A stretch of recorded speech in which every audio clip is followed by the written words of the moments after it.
You can't redefine your success after 40. You can't do it. And the reason why is because you never defined it to begin with.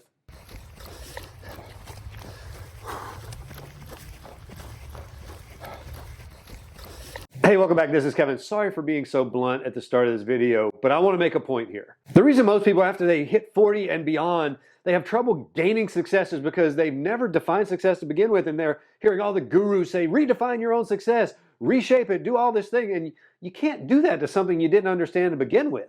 So you throw around words like happiness and financial freedom. That's a phrase, I know, I get it. And you throw around all those words that are very vague that kind of everybody wants anyway. And you never really get down to the true life that you want. So here's what we have to know about success. One, success is a feeling. Now, I know what you're saying. No, it's not. Well, in 2017, Simon Sinek wrote a book called Something About Why. Find Your Why. It'll be right here. And he wrote a book, and he talked in that book about success being a feeling. A very, very modest, well-known author named me wrote a book in 2015, 2 years prior, called Burn Your Bridges, that went on Amazon. And it also talked about success as a feeling. Now, I am under no illusion that Mr. Sinek read my book, thought that was a great idea, he makes money off of it. That's not what happened at all. Total coincidence. These two books came out. But for me, it was affirmation that said, this idea is very important. We need to look more into this about success being a feeling, especially in our midlife.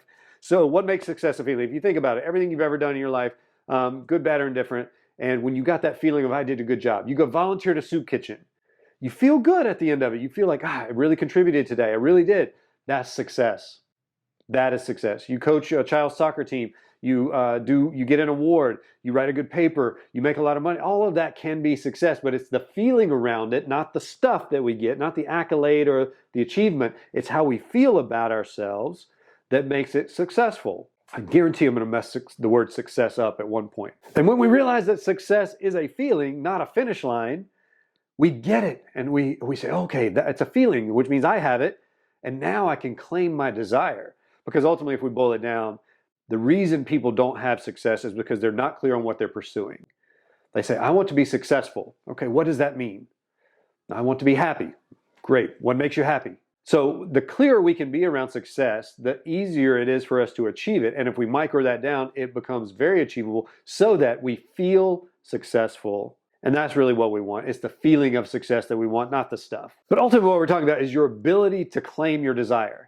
If I desire to eat chocolate every morning, I'm not saying I'm not a doctor, I'm not your nutritionist, but if I desire to eat chocolate every morning, it's going to require a budget, it's going to require effort, inventory, shopping, shipments, all the things that go into that. And so now that I'm clear on it, I go, okay, well, where do I get chocolate? How much is it? I know how to work for it. How much do I need to stock at one time so that I eat it for breakfast every day? When do I need to wake up? It's very clear once we decide that we're claiming chocolate for breakfast as our desire, all the things that need to happen around that desire to make it a reality. Why don't we do that with our money? Because we say, I want financial freedom. Okay, great. Well, how do we get financial freedom? There's a million different ways to get financial freedom. Everything works. So you go to Instagram right now, you go to YouTube right now, you go to Facebook right now, you'll find an example of someone who wrapped their car in a logo with a QR code and they made $1 million. It's not about what works. It's about what you can trace back to your ultimate desire. So if financial freedom is not enough, if you then say, I would like to make $1 million at coaching. Okay, great. $1 million at coaching. Now we can reverse engineer that and comprise your offer, comprise your message, target your audience, go do speaking gigs, podcasts, whatever it might be that will actually get you that. So it's not financial freedom, even though that probably would bring an element of financial freedom. You now have this very specific thing in a very niche area that allows you to dictate your actions. So success is a feeling, but it really ultimately comes down to claiming our desires. So you're not redefining anything. You're simply claiming your desires at this stage in your life. Success is claiming your desires, reverse engineering a path to those desires, and then the feeling that comes after that. That's success.